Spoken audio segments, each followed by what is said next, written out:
Hello people, welcome to another video tutorial from Target the IELTS, and today we are going to discuss a latest topic from 2018 tests. So this is an essay topic which is very recent. That is why I'm helping you solve it. And we will be discussing the essay topic in detail along with the instructions and the essay format. The essay is the writing task 2 for both the academic and the general training modules, so it's important for all of you. It counts for a lot of band scores, and I hope this tutorial will show you how you can attempt the essay in the best way you possibly can. So without further ado, let's get started. Let's have a look at the topic first. So the topic says, although many people value their public parks, this space could be better used for other purposes, such as for residential areas and for the ever-growing population, or to develop business and boost economy. To what extent do you agree or disagree with the given statement? So, like I always say, the statement is that part of the question which is given in quotes. These are the quotes. So let's reread the statement. It says that many people value their public parks, the parks in the cities or the urban areas, but this space should be used for housing, residential areas, and to boost the economy, that is to make business complexes. So do you agree or disagree? Basically what this is saying is that parks are not as important. There are too many people in the city and we need more places for business also and to live also. So should we destroy the parks and start making business complexes and housing societies in their place? Do you think parks should be destroyed and concrete buildings should be made in their place? So if you agree with the statement, you would be saying that yes, it's okay to destroy the parks. But if you disagree with the statement, you will say that no, the parks are very important and we cannot destroy them just for making more houses. Okay, so that is what it means, agree or disagree. So we can clearly see from the given topic that we have to write an opinion-based essay, which means we can either agree with the given statement and say that yes, the space occupied by public parks should be used for residential areas and business purposes, or we may disagree with the given statement and say that parks are very important for every town and city and that they should be maintained and not destroyed. So for the purpose of demonstrating this particular essay, I will be choosing the second opinion, that I disagree with the given statement. Parks should not be destroyed and parks should be given a chance to thrive. There should be more area under parks. That is what I'm going to say. So my point will be disagree just for this essay. You can choose either one. You just have to give the correct reasons later. Now, let's look at what's most important here. You have to write at least 250 words. These are your instructions. No expertise on your part is required. You don't have to be an expert on the topic. You don't have to be a scientist to tell us how this works. The only thing is that you have to write with correct grammar, correct syntax, correct vocabulary and spellings. Basically, this is an English test. This is not a science test. You are not required to be an expert on the topic. You are only required to write in a clear handwriting, and you're required to write with proper grammar and vocabulary with good spellings. Okay, that's what you're supposed to do. Now coming to the format, we need 4 paragraphs for this essay. The first paragraph of these will be the introduction. So the introduction will be that part of the essay which comes first naturally, and in a way we are introducing our topic over there, so we don't have to directly jump into the topic. What we do is we give some general statements which are associated with the topic, and we can also state what we feel. So for example, here are a few general statements. In modern times, the urban population is rising. So in modern times, more and more people are shifting to the cities and an ever-increasing number of buildings are mushrooming all around, which is why our cities look like concrete jungles, right?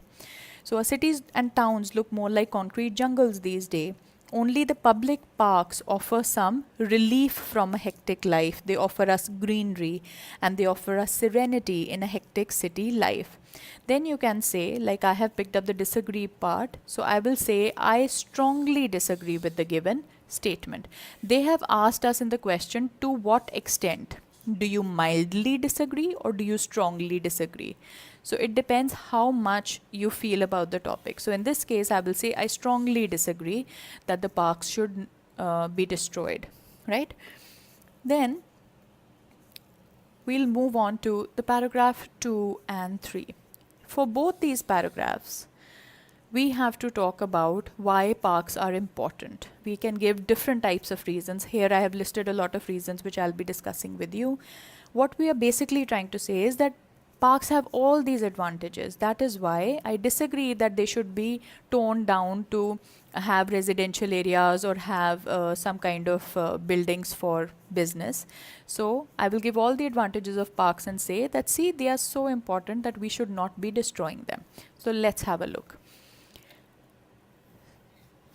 First is environmental benefits, of course. So parks provide environmental benefits to our cities. They are air purifiers and help to bring down the carbon dioxide levels in the city air, right?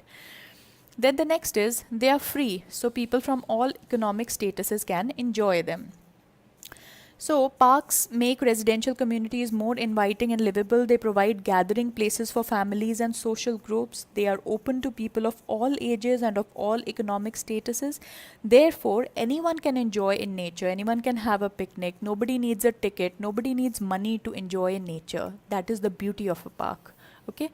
Then they are aesthetically pleasing. They look good. They look nice. A little bit of greenery in a concrete jungle looks very pleasing. They look very aesthetic. They look beautiful. Okay.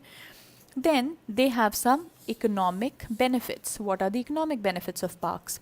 The first is they provide jobs to workers like gardeners, right? So there are a lot of people who are paid by the government who maintain these parks. There are people who are working in the nurseries to produce the plants that we are going to be using in the parks. There are people who are maintaining those plants. There are people who are taking care of the water supply, or they're gardening them, right?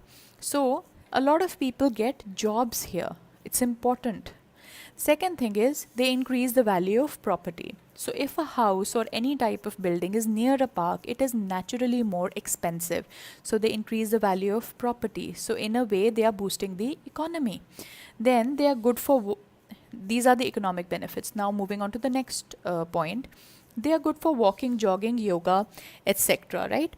So parks are important because they help to maintain the health of the city's residents, especially the people who are not keen on going to the gym. For example, the elderly people and kids who really don't want to go to a gym. They can enjoy all these activities in a park. Finally, they help the city children get closer to nature. So, parks can help children learn about nature. Since city children who are born and raised in metropolitan areas have no access to nature otherwise, parks can help them to connect to Mother Earth, to connect to nature and learn about the various types of plants and birds and insects, and they can feel free in nature. So, for a city child who has never really lived in a rural environment, the best way to get close to nature is a park. So that is very important for our future generations to understand how nature works. Now, coming to the fourth paragraph, which is our conclusion. In this, we will restate our opinion. Whatever we have said, we will restate it strongly. Then we will summarize the important points. Okay, why we have chosen whatever we have chosen. For example, we can say, we can use all these words to begin, to conclude, because you're summing up, or you can say to sum up also. You can use in a nutshell, you can use in the end. Use a comma after all of these and then say whatever you want to say. Restate your opinion in these blanks. For example, I'll do one for you. To conclude, I would like to restate that parks are vital for the well-being of every urban community, and therefore they should not be destroyed for any reason whatsoever. Furthermore, they serve important economic, we have seen economic, social, and environmental benefits. We can write that. These are the main points. And you can say they provide jobs and knowledge to our future generations. Therefore, they are of utmost importance for the future generations. And a future without parks would be very dark. You can write something like that. So basically, we have concluded all the points that we said here in 3 lines. Okay, so we have not used the same words we used here. We have said I have used them as points, but you have written full sentences. So in the end, you can just club up the whole sentence and say it has economic benefits, it has social benefits like health benefits, and they are aesthetically pleasing and all of that. That comes in social benefits. Then they have environmental benefits like we did here, and they are very important for our future generations to connect to nature. So all of that can be clubbed in 2, maximum 3 sentences to summarize important points. So this is how you will do your conclusion. Okay, now please like, share and subscribe to this channel for more IELTS tutorials. Press the bell icon for updates, and which IELTS topic, any topic, it could be a letter, it could be an essay, it could be a graph, if you want me to talk about reading or listening, whatever it is, please comment below. Let me know what you want me to do and I'll make a tutorial just for you. I've been doing this for the past 12 years, so I have enough experience to guide you. And please visit my website at www.freeieltsprep.com with hyphens in between for more preparation materials which are absolutely free. And I will be putting a link to that later in the video. And thank you so much for watching, and I'll see you in the next class.